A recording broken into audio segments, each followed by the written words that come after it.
Yep, Mzansi, it is that time of the year when we start sniffling and coughing, and honey can help soothe that scratchy throat.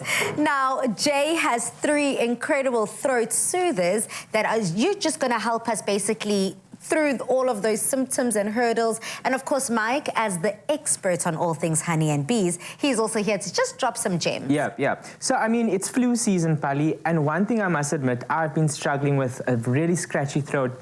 You know, waking up in the mornings, feeling a bit hoarse, you know. And so your job is to talk. Exactly. and I've really been relying on that soothing property of honey to really get me through all of that. So I've got a few other ingredients, and Mike, you can sort of add in where you feel necessary, that I feel pair really well with a drink in the morning, to really just soothe your throat, you know, get you through, you know, those hurdles in the morning. Yeah, absolutely. So you do have an array, I mean, from honey to lemon to cinnamon, all with their own benefits that can help the body. So where does one start? So let's start with, I think a classic is just honey and lemon.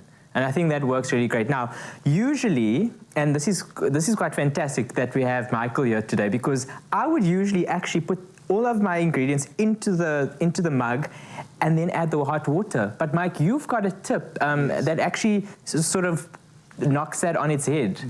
So the idea is to keep your honey as live as possible. You want to keep the enzymes alive and well, and that's really where the goodness of the honey comes into helping your body. So what I suggest is when you use hot water as a drink with honey, then rather let the water cool down just before you start drinking your drink. Then you add the honey. Okay. So otherwise the water will burn your honey. So you don't want that, like I said, you want your honey to be as alive as possible. So that's where, you know, wait for the water to cool down, put all your ingredients in, and then right before you drink, stir in your honey so you get the best out of your honey. Amazing. I love that. So essentially the hot water could break down and burn those enzymes that we need so desperately within the honey, and that's where the benefits come into soothing the throat. So Pali, I'm going to pass you this one. So we've poured our hot water into the glasses. We're letting it cool down. We're using Michael's little tip of the day. Pali, I'm giving you some honey and lemon. And a little spoon, so you can mix the two and use as much or as little as you'd like. And then we've got some other things here, Michael. So I love a bit of cinnamon, great, you know, anti-inflammatory properties, great taste. And so this is a bit tricky because cinnamon doesn't really dissolve in the water. So sometimes what I do, and this can be a bit challenging because I usually would take a little bit of the cinnamon and actually just eat that first. Oh, I could never. Do you know that's like a full-on challenge? So very little. I'm talking about 1/4 teaspoon. Okay, and then I would then go into my glass with some honey and a squeeze of lemon. And I can already feel the cinnamon is sort of activating my taste buds a little bit.